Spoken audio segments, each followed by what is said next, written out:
Алтын балта. Баяғыда бір кедей болыпты.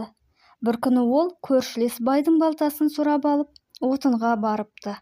Біраз отын шауып бола берген кезде, кедейдің балтасының басы ұшып кетіп, қасындағы диірмен тасын айналдырып жатқан суға барып түсіпті. Кедей диірменші шалға келіп, балтамды алып бер деп жалынады. Шал диірменін тоқтатып, суға қолын тығып жібереді де, бір алтын басты балтаны алып шығады. «Мынау ма балтаң?» дейді диірменші.